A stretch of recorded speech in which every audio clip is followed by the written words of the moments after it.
Pramono. Hari tahun 76, asli Kulon Progo. Ya kalau berkesenian itu tahun berapa ya? Artinya kalau dulu juga berkesenian itu kan sambil munggah gunung gitu ya.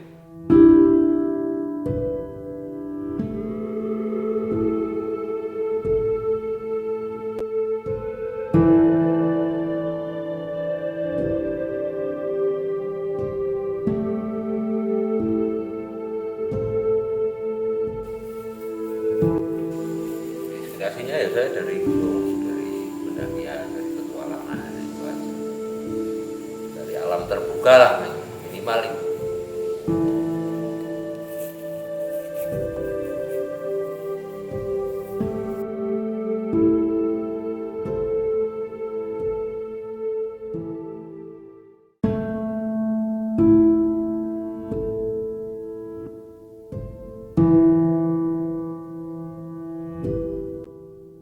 Saya sembarang cat, artinya ya meskipun tidak semuanya standar, tapi ada yang standar, ada yang enggak, tergantung kita menyikapi bagaimana mengolah pakai itu sendiri kan.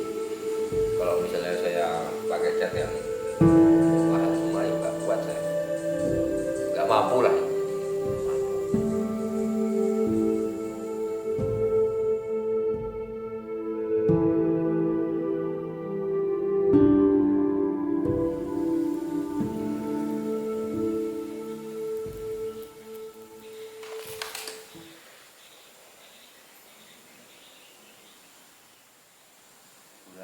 Kalenan kan biasa.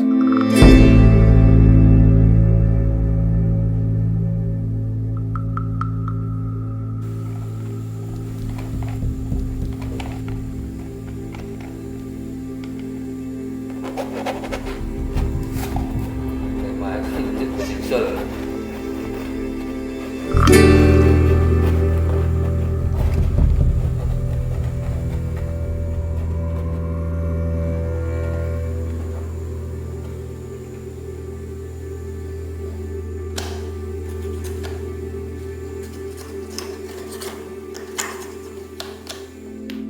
Pameran tunggal yang kedua dengan tema Survival Energy di Mayen Art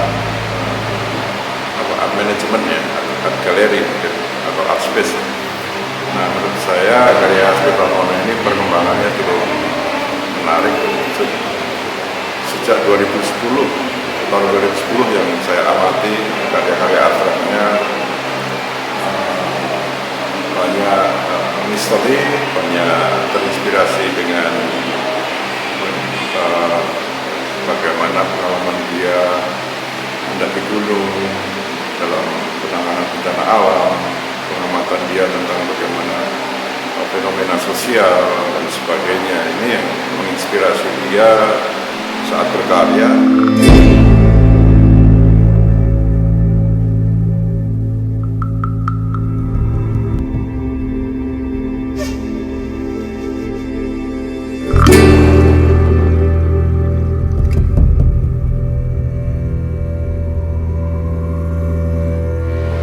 Pengalaman-pengalaman itu muncul secara spontan, ekspresif, impulsif gitu dari banyak alam bawah sadarnya.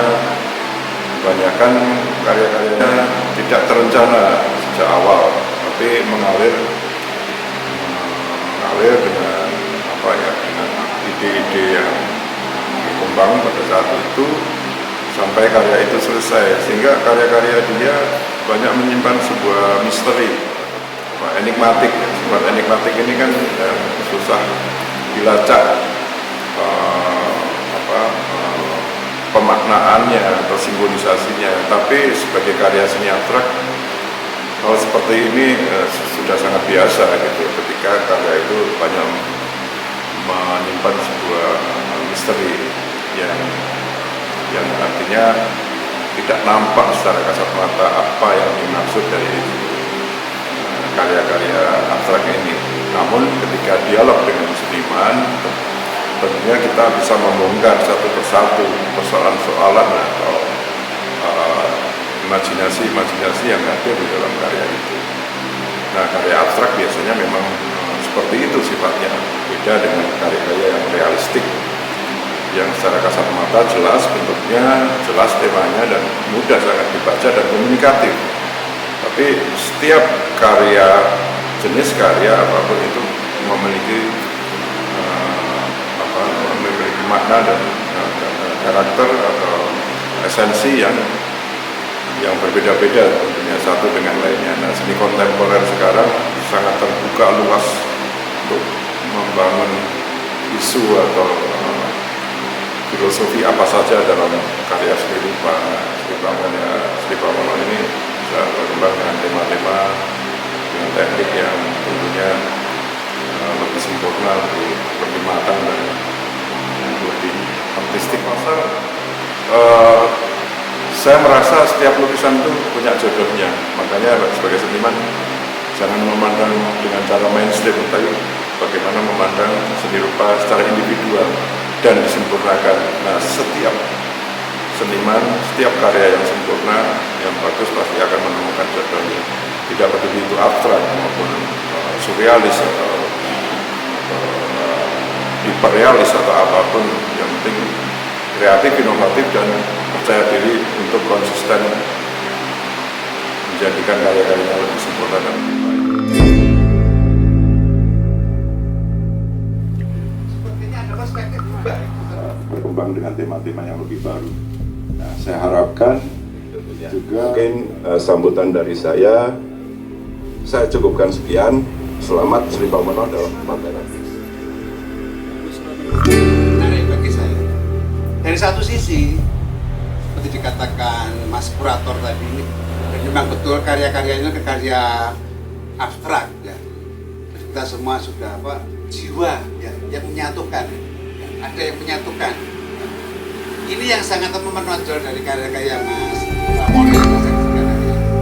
Mungkin kalau menggunakan istilah sang kurator ditulis dalam katalognya, ada karakter gitu ya. Ini yang membuat saya sebagai merasa simbol telah dibukanya pameran pada sore hari ini. Mari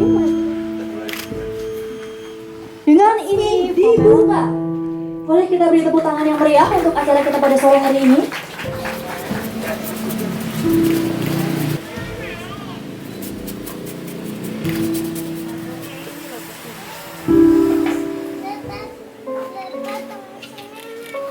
Sekali lagi kita beri tepuk tangan yang paling meriah untuk acara kita pada sore hari ini. Oke, bagus-bagus semuanya. Diam-diam masih sempat selimuti aku yang tertidur. Aku terharu, lalu ku kenakan segera untuk meramu kawan yang terus jalan kawan sama raya air mata ingin yang terbuang engkau sahabatku.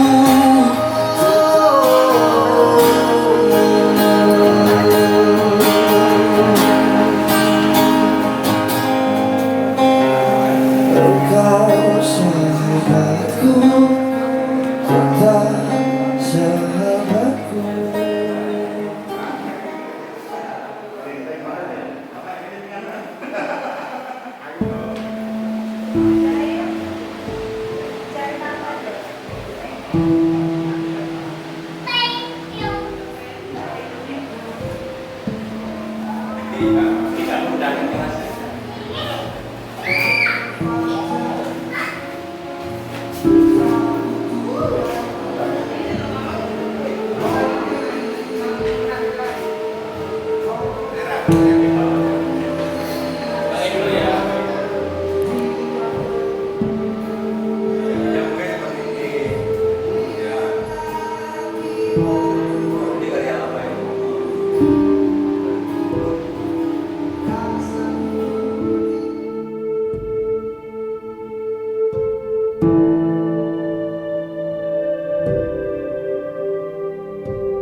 dari orangnya ketika kita ketemu di pameran.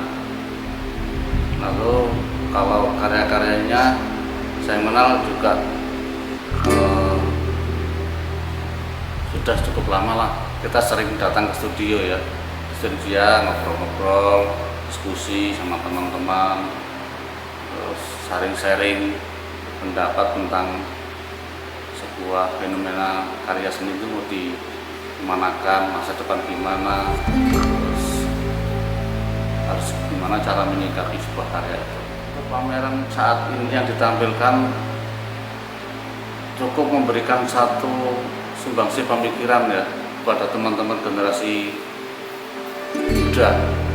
Artinya aku bilang muda karena banyak sekali kan seniman-seniman muda sekarang itu yang dari akademisi, lalu datang lagi dari beberapa kalangan non akademis juga akademis, itu mempunyai satu wacana yang beda. Jadi kalau aku melihat karyanya si Bram itu, menurut aku dulu dan sekarang tuh ya tentunya sekarang ini lebih bagus dan banyak variasi-variasi tentang kenakalan sebuah perjalanannya dia. Kalau saya itu tidak pernah membedakan otodidak dan akademis, karena akademis juga belum tentu juga meyakini ataupun lebih menyadari tentang pentingnya sebuah seni. Kadang hanya sekilas masuk ke program itu tujuannya untuk ngajar, jadi mereka mempunyai satu pilihan-pilihan yang lain. Tapi menurut saya otodidak sama tidak tuh, saya kira kalau dalam sebuah karya itu nggak masalah, nggak ada perbedaan sama sekali. Justru malah saya melihat itu heran ketika karya-karya yang dianggap otodidak ini malah melebihi akademisi. Si Bram sendiri sudah mempunyai api ya, jadi dia itu mempunyai satu aura yang lebih bagus. Jadi aku sendiri kalau datang ke tempat si Bram tuh malah aku itu istilahnya itu terbakar, semangatku terbakar ketika karya-karyanya beda dengan yang lain, mempunyai satu kekuatan yang bisa dipertaruhkan lah dalam dunia internasional. Menurut aku lebih yakin aku untuk bisa masuk ke dalam satu era yang lebih besar nantinya. Dan aku melihat cukup optimis melihat karya si Bram itu akan banyak satu orang-orang yang akan suka dengan karya-karya dia. Bilang bahwa otodidak itu hal yang sepele. Justru aku lebih banyak guru dari otodidak karena pengalamannya dia adalah pengalaman alam ya. Jadi semua itu berawal dari otodidak mestinya. Dan kita harus meyakini bahwa itu semua keluar dari bakat, dan bakat itu keluar dari yang sang pencipta. Kita tidak bisa memungkiri itu, walaupun sekolahnya tuh akademisi, kalau mereka nggak mempunyai satu galian atau kekuatan untuk bisa bikin karya ya nggak begitu bagus karya. Jangan ragu untuk bisa melangkah, jangan merasa minder bahwa aku tuh bukan dari akademis. Jangan tapi yang perlu di sini kita sama-sama punya riwayat dan punya satu semangat bahwa darah kita adalah darah seni, maka harus optimis untuk meraih masa depan. Optimis bahkan untuk si Bram. Oke. Kalau artinya kalau dulu juga berkesenian itu kan sambil munggah gunung gitu ya. Sampai mulai serius ya mungkin sekitar 2000-an lah. Artinya mulai belajar dengan siapapun yang bisa saya anggap bisa untuk belajar gitu. Saya itu kan bukan di akademi seni ya, jadi adalah kampus di Jogja yang nggak mutu intinya begitu. Jadi untuk berkesenian sendiri saya memang benar-benar natural, tidak lah. Kalau menemukan pergaulan itu saya mulainya dari organisasi di Merbabu Mountain Club di Mermaung. Itu kan ada seniman besar gitu kan, ya legenda lah, almarhum Ahmad Sopandi. Nah dari situ kemudian saya sendiri banyak belajar, tapi dalam artian belajar tidak melulu masalah teknis ya, tapi lebih kepada ngobrol tentang bagaimana seni rupa, kemudian medan sosial seni rupa, dan masa depan seni rupa seperti ini. Saya pernah juga belajar realis, tapi mungkin karena saya itu orangnya nggak telatenan dan nggak sabaran, intinya begitu ya. Jadi ya mungkin ini yang lebih tepat untuk apa ya, untuk diri saya dengan karakter saya yang seperti ini. Itu saya mencari sendiri ya. Mungkin ada beberapa teman yang sangat berarti dalam proses pembelajaran secara teknis ya. Itu mungkin bisa sebut itu salah satunya adalah Teguh Margono gitu. dari isi dari Fakultas Seni Rupa Lukis angkatan berapa ya? Sama-sama ya, 99 kayaknya. Teguh Margono ya sekarang di Galeri Nasional. Itu saya banyak belajar dari dia terus terang. Terus kemudian dari Agus Widaryadi almarhum, sekarang itu anak kria angkatan 94 itu, tapi sekarang sudah almarhum. Nah kebetulan beliaunya itu kan satu organisasi sama saya di Mermong Bapak dan klub itu kan, dan kebetulan dia juga sastra waktu itu. Dia pecinta alam, saya itu dari SMA kelas 2 ya. Kalau dulu kan ada Sespala mungkin seperti itu ya. Kemudian di bangku kuliah itu, karena namanya kuliah saya udah gak senang duluan, ya sudah saya masuk Mapala jadi total di situ. Dan kuliah sambil sebenarnya kalau guru yang paling berkesan itu adalah petualangan saya sendiri. Artinya petualangan baik itu di Gunung Hutan, di Panjat Tebing, di apa ya, di penelusuran gua, di camping dan sebagainya. Pokoknya kegiatan outdoor kan, misi sosial kemanusiaan. Nah itu guru saya sebenarnya itu. Ini temanya survival energi. Jadi mungkin sudah dikatakan oleh seorang kurator dari Grace kemarin bahwa saya mengambil kata-kata survival itu kan dari, ya mungkin kata-kata itu umum ya, istilahnya umum. Tapi kalau di dunia petualangan gunung hutan terutama itu kan survival adalah salah satu materi pokok dalam 9 materi pecinta alam kan begitu ya, untuk pendidikan dasar Mapala ya. Dalam artian kalau saya artikan secara dunia pecinta alam, survival itu kan bagaimana teknik bertahan hidup di alam bebas ya, dalam kondisi yang sangat minim begitu. Nah kemudian kata-kata itu saya aplikasikan ke dalam situasi dan kondisi yang terutama saya alami dalam kurun waktu 2 tahun terakhir ini, ketika kita semua tahu ada wabah pandemi yang luar biasa ya, seperti itu ya. Dan saya pikir semua juga merasakan imbasnya itu. Nah untuk energi sendiri, bahwa saya kembali kepada diri saya harus mampu bertahan hidup dengan energi yang saya miliki. Di balik semua tanggung jawab yang harus saya jalani, tanggung jawab terhadap diri saya, terhadap keluarga, terutama terhadap semua orang yang dekat dengan saya, dan akhirnya saya pernah berpikir ketika pandemi tahun pertama itu, bahwa dalam kondisi minim seperti ini bagaimana kalau kita harus juga berani bersikap untuk membantu sesama, katakanlah seperti itu ya. Mungkin kita masih sangat bersyukur dengan apa yang kita alami, yang saya alami tahun kemarin, dan alhamdulillah sedikit banyak kita membuat sebuah gerakan-gerakan kecil untuk meringankan apa ya, beban hidup ya. Saya pikir masyarakat yang saya pikir pas untuk kita bisa lakukan seperti itu.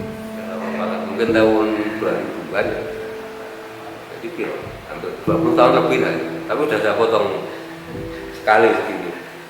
Itu kan sebenarnya dari dulu terbiasa rambut panjang ya, setelah lulus SMA itu. Jadi kalau rambutnya pendek itu nggak pede ya. Jadi rasa ini bukan saya terus kemudian seorang pemabuk, itu bukan, tapi cuman karena rambut saya itu keriting. Jadi kalau misalnya panjang itu jelek banget, makanya saya bikin begini yang simpel lah, menurutnya juga nggak ribet kan begitu ya. Dan ini murni loh, nggak sambungan. Untuk masalah itu saya pikir kalau eksperimen dan proses perjalanan itu saya akan lakukan, dan saya juga nggak apa ya, nggak melulu nanti akan seperti apa saya nggak ngerti. Tapi Tapi yang jelas saya akan tetap mengembangkan, dan hasilnya seperti apa nanti ya itu masalah waktu ya. Namanya manusia normal lah, itu saya juga punya cita-cita. Sebenarnya cita-cita saya itu nggak muluk-muluk ya.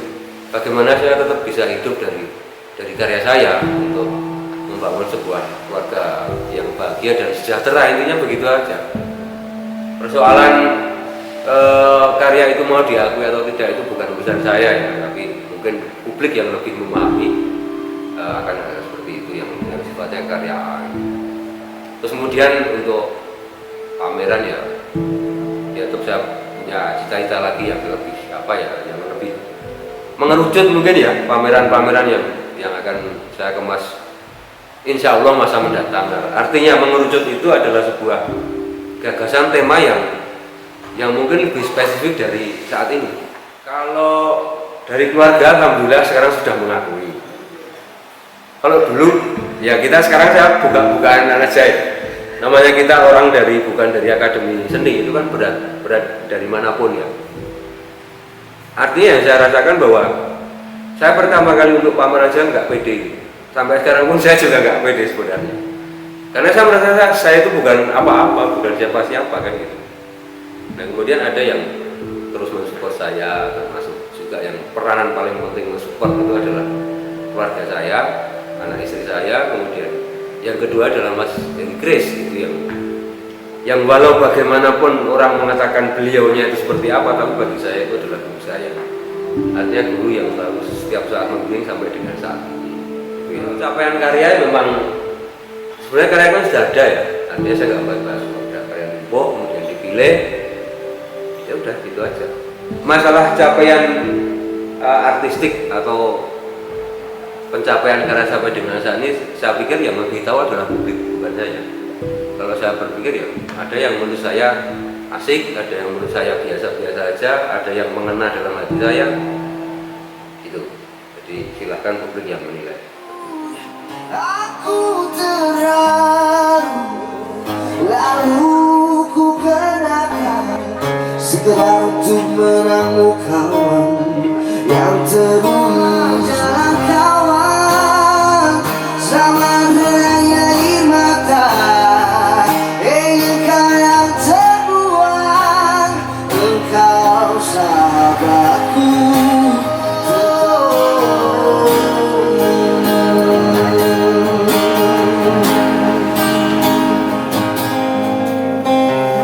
Engkau sahabatku, tetap sahabatku.